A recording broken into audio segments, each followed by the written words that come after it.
जय माता दी। माँ कुष्मांडा की पूजा से आपको रोगों से मुक्ति, दीर्घ आयु, समृद्धि की प्राप्ति हो। आपको और आपके परिवार जनों को माँ कुष्मांडा की पूजा की मंगल शुभकामना। आज सुनिए नवरात्रि के चौथे दिन पूजी जाने वाली माँ कुष्मांडा की संपूर्ण कथा। माँ कुष्मांडा अष्टभुजाओं वाली देवी कहलाती है। मान्यता है कि नवरात्रि के चौथे दिन में माँ कुष्मांडा को पूजने वाले भक्त की सभी मनोकामनाएं पूरी हो जाती हैं। भक्तों को सुख सौभाग्य की प्राप्ति होती है। यदि पढ़ने वाले छात्र देवी कुष्मांडा की पूजा करें तो उसकी बुद्धि और विवेक में भी वृद्धि होती है। माँ कुष्मांडा भक्तों को रोग, शोक, विनाश से मुक्ति करके उन्हें आयु, यश, बल और बुद्धि प्रदान करती है। माँ कुष्मांडा शेर पर सवारी करते हुए प्रकट होती है। अष्टभुजाधारी माँ मस्तक पर रत्न जड़ित मुकुट धारण करती है और अत्यंत ही दिव्य रूप से सुशोभित होती है। माँ कुष्मांडा ने अपनी अष्टभुजाओं से कमंडल, कलश, कमल, सुदर्शन चक्र, गदा, धनुष, बाण और अक्षय माला धारण किया हुआ है। माँ कुष्मांडा का यह रूप भक्तों को जीवन शक्ति प्रदान करने वाला है। माना गया है अब आप सभी माँ कुष्मांडा का ध्यान करते हुए माँ कुष्मांडा के प्रति अटूट श्रद्धा, भक्ति भाव के साथ इस दिव्य और परम पुण्य ध्येय कथा का रसपान कीजिए। सभी मिलकर प्रेम से बोलिए कुष्मांडा माता की जय हो। किसी देश में सुशील नाम का एक निर्धन ब्राह्मण रहा करता था। हर दिन मिलने वाली भिक्षा से ही वह अपने परिवार का पेट पालता था। उसका परिवार बहुत ही बड़ा था, इसीलिए वह प्रातः काल होते ही भिक्षा मांगने के लिए घर से निकल जाता और शाम होने पर लौट कर आता। फिर देवताओं, पितरों और माँ दुर्गा के साथ ही अतिथियों की पूजा करने के बाद आश्रित जनों को खिलाने के बाद ही वह खुद भोजन ग्रहण किया करता था। इस प्रकार भिक्षा को वह भगवान का प्रसाद समझकर ग्रहण करता और इतना दुखी होने पर भी वह दूसरों की सहायता के लिए सदा ही तैयार रहता था। गरीबी के कारण उसका मन बड़ा ही दुखी रहता था, फिर भी वह सदैव धर्म कर्म में लगा रहता और अपनी इंद्रियों को उसने अपने वश में रखा था। इसीलिए वह सदाचारी, धर्मात्मा और सत्यवादी था। उसके हृदय में कभी भी अहंकार, क्रोध या ईर्ष्या जैसे बुरे विचार उत्पन्न ही नहीं होते थे। एक बार उस ब्राह्मण के घर के पास में एक सत्यव्रत नामक एक तेजस्वी ऋषि आकर ठहरे। वह एक बहुत ही पहुंचे हुए तेजस्वी थे। उनके सामने विद्वान और सभी वेदों के दाता और कोई भी नहीं था। जल्दी ही बहुत सारे लोग उनके दर्शन के लिए आने लगे। उस ब्राह्मण के मन में भी तपस्वी से मिलने की इच्छा जागी और वह भी उनकी सेवा में उपस्थित हो गया। महर्षि सत्यव्रत को प्रणाम करके वह ब्राह्मण कहने लगा, हे ऋषिवर, आपकी बुद्धि अत्यंत ही विलक्षण है और आप अनेक शास्त्रों, विद्याओं और मंत्रों को जानने वाले हैं। मैं एक निर्धन, दरिद्र और बेसहारा ब्राह्मण हूँ। कृपया मुझे बताइए ऋषिवर कि मेरी दरिद्रता, मेरी गरीबी और मेरा दुख किस प्रकार दूर हो सकता है। ब्राह्मण ने कहा कि मुनीश्वर, आपने यह पूछने के पीछे मेरा उद्देश्य केवल यही है कि मुझ में अपने परिवार का भरण पोषण करने की शक्ति आ जाए। धन के अभाव के कारण मैं उन्हें पर्याप्त रूप से सुख सुविधा नहीं दे पा रहा हूँ। हे दयानिधे, तपदान, व्रत मंत्र या कोई ऐसा जप कोई ऐसा उपाय बताइए जिससे मैं अपने परिवार का पेट अच्छी तरह भर सकूं और उन्हें सारी सुख सुविधा भी दे सकूं। मेरी बस इतनी ही इच्छा है कि मेरा परिवार सुखी हो जाए। प्रिय भक्तों, महेश्वरी सत्यव्रत ने सुशील ब्राह्मण को भगवती माँ दुर्गा की महिमा बताते हुए नवरात्रि व्रत करने की सलाह दी। महेश्वरी सत्यव्रत ने उस ब्राह्मण से कहा, हे ब्राह्मण, अब मैं तुम्हें माता कुष्मांडा की कथा सुनाता हूँ। तुम भी अच्छे से मन लगाकर और पवित्र मन से श्रद्धा भक्ति भाव से इस कथा को सुनो। इस कथा को सुनने मात्र से ही व्यक्ति की अनेक प्रकार की बीमारियों का, अनेकों दुखों का नाश हो जाता है। उसे सद्बुद्धि मिलती है और सुख समृद्धि की प्राप्ति होती है और उसके मन में माता के प्रति अटल भक्ति भी जागती है। ये उस समय की बात है जब संपूर्ण ब्रह्मांड अंधकार से भरे हुए एक शून्य के समान लग रहा था, लेकिन फिर दिव्य प्रकाश की एक किरण चारों ओर फैली अंधेरा उजाले में बदल गया। अब उस प्रकाश की कोई सीमा नहीं रही थी। देखते ही देखते वह दिव्य प्रकाश एक दिव्य नारी के रूप में बदल गया। वह और कोई नहीं बल्कि स्वयं ही देवी कुष्मांडा थी। अपनी मंद हल्की हंसी के साथ अन्न यानी ब्रह्मांड को उत्पन्न करने के कारण इन देवी को कुष्मांडा नाम से पुकारा गया और देवी कुष्मांडा के मुख की मुस्कान के कारण ब्रह्मांड का जन्म हुआ। हे ब्राह्मण, उन्होंने ही पृथ्वी, सभी ग्रह, चंद्र, सूर्य, तारे और आकाश गंगा को अस्तित्व में लाया और संसार में जीवन बनाए रखने के लिए सूर्य देवताओं की आवश्यकता थी। तो कुष्मांडा माता ने ही अपने आप को सूर्य में समाहित कर दिया और सूर्य संसार में जीवन का पर्याप्त है तो देवी कुष्मांडा उनकी शक्ति है। माता कुष्मांडा ही समस्त ऊर्जा का स्रोत है। जब वह सूर्य भगवान के मूल में वास करती है तो देवी का अलौकिक तेज भगवान सूर्य को जीवन प्रदान करने की, उन्हें प्रकाशमान बने रहने की क्षमता देता है। कुष्मांडा देवी के बिना सूर्य देव शक्तिहीन है और यह देवी कुष्मांडा की ही शक्ति है कि कुष्मांडा ही इतनी शक्तिशाली है, इनसे ही सारा जग रोशन है। और यह देवी केवल एकमात्र ऐसी ही देवी है जो कि सूर्य मंडल के भीतर के लोक में निवास करने की क्षमता रखती है। माँ की पूजा करने वाले व्यक्ति को अनेक प्रकार से सुखों की प्राप्ति होती है और ऐसा व्यक्ति अपने जन्म जन्मांतर के पापों का नाश करके माता की कृपा से इस जीवन में सभी प्रकार की सुख सुविधा की प्राप्ति करता है। महेश्वरी ने आगे कहा, हे ब्राह्मण, माता कुष्मांडा की स्तुति करने से आयु, यश, बुद्धि और बल में वृद्धि होती है। साथ ही सभी रोगों से मुक्ति मिलती है, दरिद्रता दूर होती है, सभी तरह की नकारात्मक शक्तियाँ दूर हो जाती है और हर प्रकार की समस्याओं का समाधान भी माँ की कृपा से आसानी से मिल जाता है।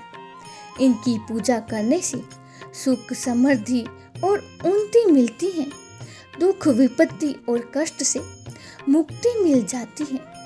प्रिय भक्तों, तब महेश्वरी सत्यव्रत ने कहने पर उनकी सलाह मानकर वह ब्राह्मण सुशील ने भी नवरात्रि के व्रतों को किया, माँ कुष्मांडा की स्तुति की और महेश्वरी सत्यव्रत को अपना गुरु बनाकर उनसे माया बीज नामक भुवनेश्वरी मंत्र की दीक्षा ली। इसके बाद नवरात्रि के व्रत रखकर उस मंत्र का सुशील ब्राह्मण ने नियमित रूप से जप आरंभ कर दिया। उसने माता भवानी और माँ कुष्मांडा की भक्ति पूर्वक और माँ कुष्मांडा की भक्ति पूर्वक आराधना की और 9 वर्षों तक लगातार वह माँ भगवती के माया बीज मंत्र का निरंतर ही जाप करता रहा और उसकी भक्ति से प्रसन्न होकर तब देवी भगवती ने 9 वर्ष की नवरात्रि की अष्टमी को मध्य रात्रि में उसे सपन में दर्शन दिए और इस प्रकार माँ कुष्मांडा की कृपा से सुशील ब्राह्मण की दरिद्रता दूर हो गई और माँ भगवती की कृपा से उसके घर में सुख और समृद्धि के भंडार भर गए। सभी मिलकर प्रेम से बोली कुष्मांडा माता की जय हो। भक्तों, अब सुनिए महिषासुर मर्दनी स्तोत्र का हिंदी अनुवाद। हे हिमालय राज की पुत्री, हे गिरिजा देवी, विश्व को आनंदित करने वाली देवी, नंदी गणों द्वारा पूजित गिरि श्रेष्ठ विंध्याचल के शिखर पर निवास करने वाली देवी, अपनी लीला से भगवान श्री विष्णु को प्रसन्न करने वाली इंद्रदेव के द्वारा नमस्कृत भगवान नीलकंठ की पत्नी, विश्व में विशाल कुटुंब वाली और विश्व को संपन्नता देने वाली, हे महिषासुर का मर्दन करने वाली भगवती, अपने बालों की लता से आकर्षित करने वाली पर्वत की पुत्री, आपकी जय हो, आपकी जय हो, आपकी जय हो। हे देवों के वरदान देने वाली, दुराधा और दुर्मुख असुरों को मारने वाली और स्वयं में ही हर्षित रहने वाली, तीनों लोगों का पोषण करने वाली, शंकर जी को संतुष्ट करने वाली, पापों को हरने वाली और घोर गर्जना करने वाली, दानवों का क्रोध करने वाली, अहंकार को होके ही घमंड को सुखाने वाली और समुद्र की पुत्री, हे महिषासुर का मर्दन करने वाली, अपने बालों की लता से आकर्षित करने वाली पर्वत की पुत्री, आपकी जय हो, आपकी जय हो, जय हो। हे जगत माता, मेरी माँ, प्रेम से कदम के वन में वास करने वाली, हास्य भाव से रहने वाली, हिमालय के शिखर पर स्थित अपने भवन में विराजमान मधु की तरह मधुर और मधु केटभ का मद नष्ट करने वाली, महेश्वर को विदीर्ण करने वाली, सदा युद्ध में लिप्त रहने वाली, हे महिषासुर का मर्दन करने वाली, अपने ही बालों से की लता से आकर्षित करने वाली पर्वत की पुत्री, आपकी जय हो, जय हो, जय हो। शत्रुओं के हाथियों की सूंड काटने वाली और उनकी 100 टुकड़े करने वाली, जिनका सिंह शत्रुओं के हाथियों के सर अलग अलग टुकड़े में कर देता है, अपनी भुजाओं के अस्त्रों से चंड और मुंड के शीश काटने वाली, हे महिषासुर का मर्दन करने वाली और अपने बालों की लताओं से आकर्षित करने वाली पर्वत की पुत्री, आपकी जय हो, जय हो, जय हो। रण में मधो मत शत्रुओं का वध करने वाली, अजर अविनाशी शक्तियां धारण करने वाली, हे परमित नाथ अर्थात शिव जी की चतुराई जानकर उन्हें अपना दूत बनाने वाली, दूरमति और बुरे विचार वाले दानव के दूत के प्रस्ताव का अंत करने वाली, हे महिषासुर का मर्दन करने वाली, अपने बालों की लताओं से आकर्षित करने वाली पर्वत की पुत्री, आपकी जय हो, जय हो, जय हो। शरणागत शत्रुओं की पत्नियों के आग्रह पर उन्हें अभय दान देने वाली, तीनों लोगों को पीड़ित करने वाले दैत्यों से पर प्रहार करने योग्य त्रिशूल धारण करने वाली, देवताओं की धूमभिंद में धुम धुम की ध्वनि से सभी दिशाओं में व्याप्त करने वाली, हे महिषासुर का मर्दन करने वाली, अपने बालों की लता से आकर्षित करने वाली पर्वत की पुत्री, आपकी जय हो, आपकी जय हो, जय हो, जय हो। मात्र अपने हुंकार से धूम्रलोचन राक्षस को धूम अर्थात धुएं के समान भस्म करने वाली, युद्ध में कुर्पित रक्त बीज के रक्त से उत्पन्न अन्य रक्त बीजों का रक्त पीने वाली, शुंभ और निशुंभ दैत्यों की बलि से शिवजी और भूत प्रेतों को तृप्त करने वाली, है महिषासुर का मर्दन करने वाली, अपने बालों की लता से आकर्षित करने वाली, पर्वत की पुत्री आपकी जय हो, जय हो, जय हो। युद्ध भूमि में जिनके हाथों के कंगन धनुष के समान चमकते हैं और जिनकी सोने के तीर शत्रुओं को विदीर्ण करके लाल हो जाते हैं और उनकी चीखें निकालते हैं, और चारों प्रकार की सेनाओं, हाथी, घोड़ा, पैदल, रथ का संहार करने वाली, अनेक प्रकार की ध्वनि करने वाले, बटकों को उत्पन्न करने वाली, है महिषासुर का मर्दन करने वाली, अपने बालों की लता से आकर्षित करने वाली, पर्वत की पुत्री आपकी जय हो, जय हो, जय हो।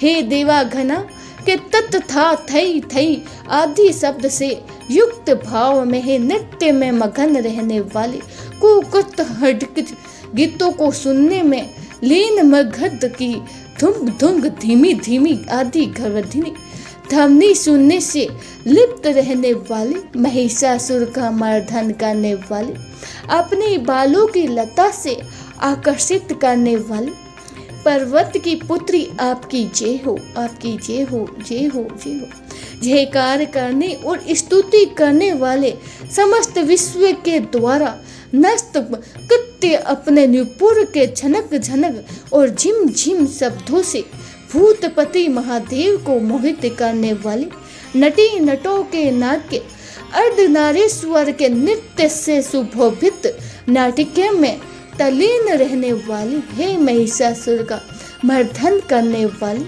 अपने बालों की लता से आकर्षित करने वाली, पर्वत की पुत्री आपकी जय हो, जय हो, जय हो, जय हो।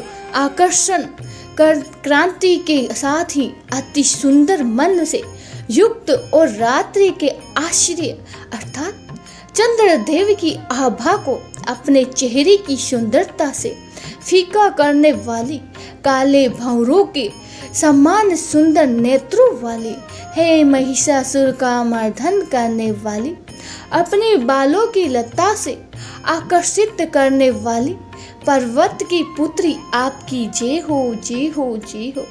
योद्धाओं में युद्ध में चमेली के पुष्पों की तरह कोमल स्त्रियों के साथ गीत गाने वाली और रहने वाली तथा चमेली की लताओं की तरह कोमल भील स्त्रियों से जो झिंगुर के झुंड की तरह घिरी हुई है, चेहरे पे उल्लास से उत्पन्न उषा काल के सूर्य और खिले हुए हैं लाल पुष्प के समान मुस्कान वाली, हे महिषासुर मर्दन करने वाली, अपने बालों से आकर्षित करने वाली, पर्वत की पुत्री आपकी जय हो, जय हो।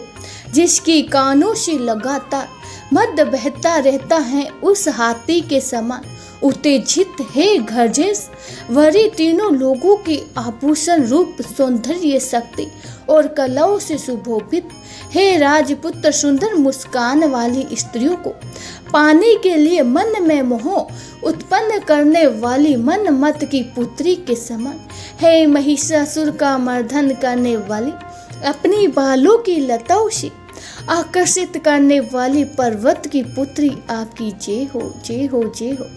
जिनका कमल दल के समान कोमल स्वच्छ और क्रांति से युक्त मस्तक है, हंसों के समान जिनकी चाल है, जिनसे कभी सभी कलाओं का उद्भव हुआ है और जिनके बालों में भंवरे से घिरे कुमुदनी के पुष्प और बकुल पुष्प सुशोभित हैं, उन महिषासुर का मर्दन करने वाली, अपने बालों की लता से आकर्षित करने वाली, पर्वत की पुत्री जय हो, आपकी जय हो, जय हो।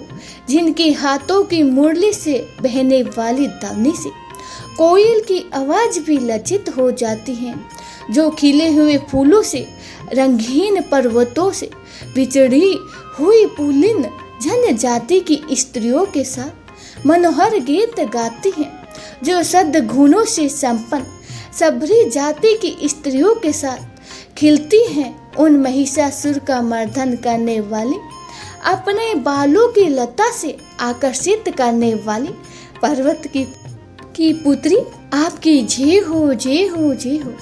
जिनकी चमक से चंद्रमा की रोशनी फीकी पड़ जाए, ऐसी सुंदर रेशम के वस्त्रों से जिनकी कमर सुशोभित है, देवताओं और असुरों के सर झुकने पर उनके मुकुट की मणियों से जिनके पैरों से नाखून चंद्रमा की तरह चमकते दमकते रहते हैं, और जैसे सोने के पर्वतों पर विजय पाकर कोई हाथी मधोमत हो जाता है, वैसे ही देवी के उरोज कलश की तरह ही प्रतीत होते हैं। ऐसे ही हे महिषासुर का मर्दन करने वाली, अपने बालों की लताओं से आकर्षित करने वाली पर्वत की पुत्री आपकी जय हो जय हो जय हो। सहस्त्रों दैत्यों के सहस्त्र हाथों से सहस्त्र युद्ध जीतने वाली और सहस्त्र हाथों से पूजित सुर तारक उत्पन्न करने वाली, उसका तारका सूर्य के साथ युद्ध कराने वाली राजा शरत और समाधि नामक वेशी की भक्ति से समान रूप से संतुष्ट होने वाली, हे महिषासुर का मर्दन करने वाली, बालों की लता से आकर्षित करने वाली पर्वत की पुत्री आपकी जय हो जय हो जय हो। आपके दमयमान पद कमलों की सेवा करता है, हे कमले वह व्यक्ति कमल निवास कैसे न बने, हे शिव आपकी पद कमल की परम पद के हैं, उनका ध्यान करने पर भी परम पद में कैसे नहीं पाऊंगी, हे महिषासुर का मर्दन करने वाली, अपने बालों को लताओं से आकर्षित करने वाली पर्वत की पुत्री आपकी जय हो जय हो जय हो। सोने के समान चमकते हुए नदी के जल से जो आपके रंग भवन में छिड़काव कराने वाली, वह इंद्राणी के वक्ष से आलिंगित होने वाले इंद्र के समान सुख है, महिषासुर का मर्दन करने वाली, बालों की लता से आकर्षित करने वाली पर्वत की पुत्री आपकी जय हो जय हो जय हो। आपका निर्मल चंद्र समान मुख चंद्रमा का निवास है, जो सभी अशुद्धियों को दूर कर देता है। नहीं तो क्यों मेरा मन इंद्रपुरी की सुंदर स्त्रियों से विमुख हो गया है। मेरे मत के अनुसार आपकी कृपा के बिना नाम शिव के धन की प्राप्ति कैसे संभव हो सकती है। महिषासुर का मर्दन करने वाली, बालों की लता से आकर्षित करने वाली पर्वत की पुत्री आपकी जय हो जय हो जय हो। हे दिनों पर दया करने वाली उमा, मुझ पर भी दया कर दीजिए। हे जगत जननी, जैसे आप दया की वर्षा करती हो, वैसे ही तीरों की भी वर्षा करती हो। इसीलिए इस समय जैसे आपको उचित लगे वैसा ही करो, मेरे पाप और तप दूर करो। हे महिषासुर का मर्दन करने वाली, बालों की लता से आकर्षित करने वाली पर्वत की पुत्री आपकी जय हो जय हो जय हो। प्रिय भक्तजनों, अब हम सभी मिलकर माता रानी से क्षमा याचना करते हैं, ताकि हमारे द्वारा हुई किसी भी गलती के लिए माता रानी हमें क्षमा कर सके। हे परमेश्वरी, मेरे द्वारा रात दिन सहस्त्र अपराध होते रहते हैं, अतः आप मुझे अपने सेवक समझकर कृपा पूर्ण मेरे उन अपराधों को क्षमा करो। ना तो मैं ही आह्वान करना जानती हूँ, और ना ही मैं विसर्जन करना ही जानती हूँ, और ना ही पूजा करना जानती हूँ। हे परमेश्वरी, मुझे क्षमा करो। हे सुरेश्वरी, मैंने जो मंत्रहीन, क्रियाहीन और भक्तिहीन पूजन किया है, वे सब आपकी दया से पूर्ण हो। सैकड़ों अपराध करके भी भक्त आपकी शरण में आकर केवल जगदम्ब कहकर ही मोक्ष को प्राप्त करते हैं, जिसे ब्रह्म देवी गण भी पाने में असमर्थ होते हैं। हे जगदम्बिके, मैं अपराधी हूँ, किंतु आपकी शरण में आई हूँ, अतः इस समय मैं आपके दया की पात्र हूँ। आप जैसा चाहें वैसा करो। अज्ञानवश या बुद्धि भ्रम होने के कारण भूल से मैंने जो कुछ भी कम या अधिक कर दिया हो, हे देवी, हे परमेश्वरी, सब अपराध क्षमा करो और प्रसन्न होकर हे जगत जननी माते, हे कामेश्वरी, सचिनानंदनी, स्वरूप पीणी परमेश्वरी, आप प्रेम पूर्वक मेरी यह पूजा स्वीकार करो। मुझ पर परस हो। आप गुप्त से भी गुप्त वस्तु की रक्षा करने वाली हो। आप मेरे किए हुए इस जप को ग्रहण करके मेरे सभी अपराधों को क्षमा करो। हे देवी, हे महिषासुरी, आपकी कृपा से मुझे सिद्धि की प्राप्ति हो।